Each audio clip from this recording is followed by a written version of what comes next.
Le ton est monté d'un cran entre le comité de crise du syndicat des enseignants du Tchad et la primature. Ce dernier reproche au Premier ministre de transition Saleh Kebzabo d'avoir tenu ce propos en pleine crise scolaire. Il a bel et bien déclaré « Mes enfants sont très loin, dans des bonnes écoles. Continuez avec votre grève. Moi, je m'en fous. » Fin de citation. Des propos qu'au balai d'un revers de main, le conseiller à la primature, Martin Inoua-Doulgué, sonne les grévistes. Nous voulons rappeler ici qu'en situation de grève, les grévistes ne peuvent pas prétendre à un salaire. Et le gouvernement a décidé en toute légalité de ne plus verser de salaire aux grévistes qui suivent les mots d'ordre du comité de crise. Cela relève donc du droit de travail. Est-ce le gouvernement a le droit de couper les salaires des grévistes? Il est dit ici, par exemple, à l'article 13, que la grève déclenchée dans le respect de la présente loi est licite. Aucune sanction disciplinaire ne peut être prononcée à l'encontre de l'agent ayant participé à cette grève. Les enseignants sont en grève depuis le 2 novembre. Ils réclament plus de 10 milliards de francs CFA, des fonds amputés en 2016. Les jeunes de cette localité, mécontents de la situation que traverse le pays et en particulier la province du Logone occidental, expriment leur réticence à voter le oui. Est-ce que dans de telles situations, il y a des préférences Bon, s'il faut donc qu'il y ait des préférences, je pourrais dire ainsi que, compte tenu donc de la situation et de tout ce que les gens traversent, ma préférence à moi, c'est le non. C'est le non. Parce que là aussi, nous avons vécu un très bon moment dans l'État unitaire, mais nous n'avons pas senti justement quelque chose qui pourrait arranger tout le monde dans les différentes régions. Donc pour moi, je suis pour le non. Ce référendum, en toute honnêteté, ne nous arrange pas. Parce que le citoyen lambda ne connaît pas exactement le contenu même de cette fameuse constitution-là. Qu'est-ce qui a été écrit dans cette constitution? Aujourd'hui, les hommes politiques font de cette constitution un tabou, un secret de polichinelle, et c'est au dernier moment qu'on débarque pour dire que votez oui parce qu'on a besoin de la cohésion sociale, votez oui parce qu'on va vous faire des routes, votez oui parce que... Mais en ce moment où nos enfants sont en train d'errer dans les rues, nos enfants ne fréquentent plus, nos enfants sont à la maison, on est en train de garder des bandits de tout chemin. Mais qu'est-ce que le oui peut exactement nous apporter? Alors, à mon humble avis, je ne vois pas pourquoi je dois voter oui, étant donné que nos écoles sont hermétiquement fermées. Le gouvernement ne fait même pas cas de nos enseignants qui revendiquent, mais c'est leur droit. Ils doivent revendiquer, mais il faudrait qu'il y ait du dialogue, il faudrait qu'il y ait la communication afin de trouver un compromis. Mais aujourd'hui, nos enfants sont à la maison. Pourquoi voter oui? C'est pour la fermeture définitive de nos écoles, enterrer l'éducation? Eh bien, ça ne nous arrange pas. En revanche, le président de la CTPD, Convention tchadienne pour la paix et le développement, et chef de mission de la coalition pour le oui au référendum dans la province du Logone occidental, M. Laoukan Kourayo Médar, nous assure hors micro que le oui remportera à 100% dans cette province. C'est dans la concession du premier président du Tchad, Ngarta Tombalbaye, que la mission de la coalition pour le oui au référendum constitutionnel dans la ville de N'Djamena, conduite par son chef Dida Mamar Mahamad, a décidé de tenir ce meeting. Contrairement au précédent meeting, une femme a pris la parole pour appeler à voter oui le 17 décembre. Ses cibles, les jeunes et les femmes. Camarades, sachez que les Tchadiens ont une valeur, la solidarité, l'hospitalité, et nous devons conserver ces valeurs. Donc, j'exhorte tous les militants du 6e arrondissement, j'exhorte les camarades de la coalition au référendum pour le oui de se lever massivement, sortir et voter le 17 décembre 2023 au rendez-vous.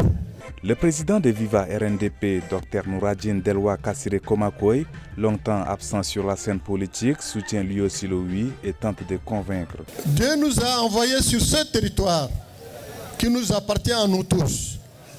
Et nous devrons nous aimer les uns les autres sur ce territoire de la République du Tchad. Ce sont avec les petites querelles qui ne nous servent pas. Cela ne vous serve pas.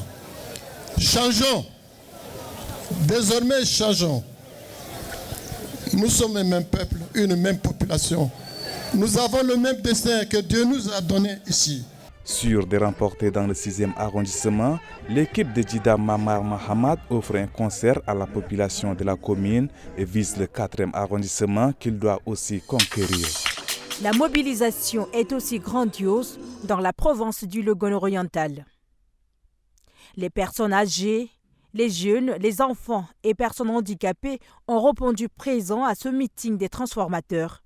Après une longue période d'attente, le public voit enfin arriver Masra Succès, président du parti Les Transformateurs, et sa délégation. Le nom du leader des transformateurs est alors scandé. L'équipe de sécurité ferait le passage et leur permet de monter sur la tribune. Doba Lédié signifie littéralement « Notre Doba reprend Succès Masra » qui est originaire de cette province.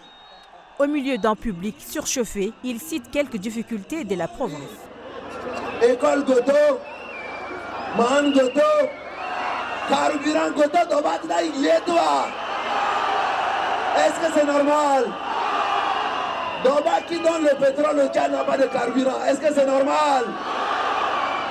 Doba qui donne le pétrole, le Tchad n'a pas d'aéroport international. Est-ce que c'est normal?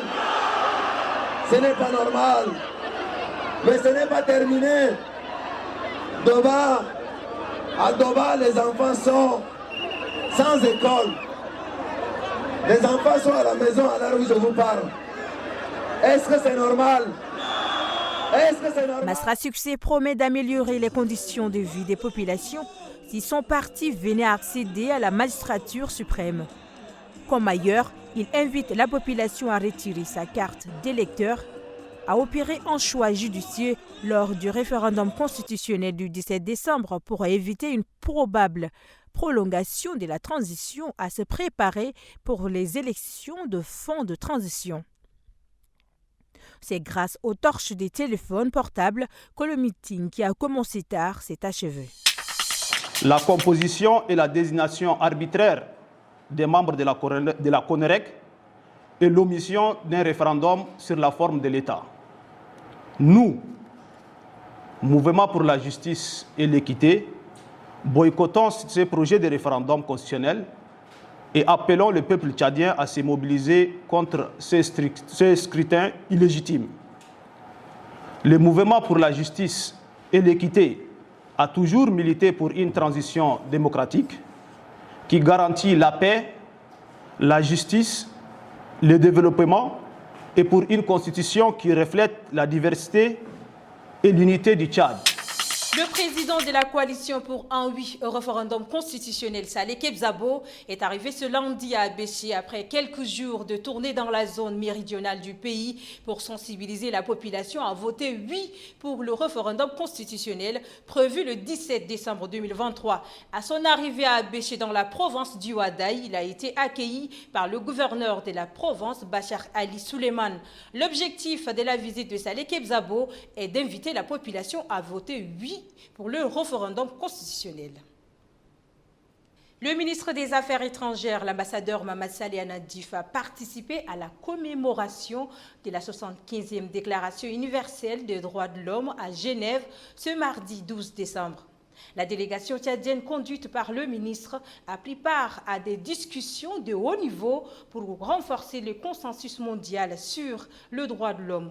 Le ministre a exprimé l'engagement du Tchad à ratifier un protocole international et à élaborer une politique nationale des droits de l'homme.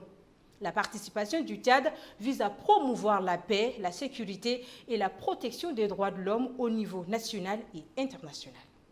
Dans un communiqué publié ce mardi 12 décembre 2023, le ministre de l'Enseignement supérieur et de la Recherche scientifique a mentionné qu'à partir de mercredi 13 décembre 2023, le service des bus et des restaurations du SENU fonctionneront de façon normale. Les enseignants-chercheurs seront notés à travers une liste de présence. Le salaire des jours non prestés seront à la charge du SYNEX conformément à la loi 32. Le ministre instruit formellement les responsables des institutions d'enseignement supérieur pour le suivi et l'application de cette décision. Ce sont eux les 4 bénéficiaires de la promo cadeau de Move Africa. Composés uniquement des motos, ces lots sont remis en guise de récompense aux clients de la part de la dite entreprise. Ces heureux gagnants viennent de différentes villes, à savoir Hadir, Fada, Gundi et Abiché. Nous avons lancé cette promo dans le but de remercier les abonnés vu de leur fidélité envers Move Africa. Et la fin d'année, chaque année, nous lançons cette promo pour les remercier pour leur fidélité. Alors, Move Africa est très heureux de lancer cette promotion et pour marquer sa générosité auprès de ses clients.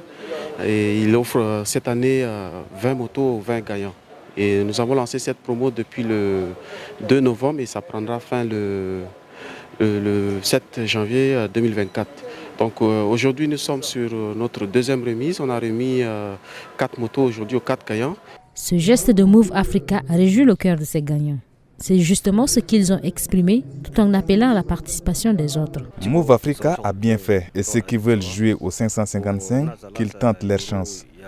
Celui qui est chanceux gagnera et c'est n'importe quand. C'est de la chance et c'est mérité. Tu peux aussi gagner si tu participes au jeu.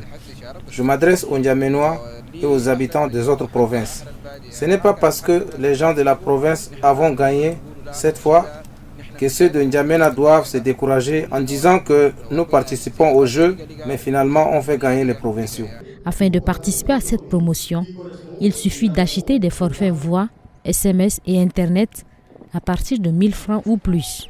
N'importe quel caractère est accepté par le message au 555.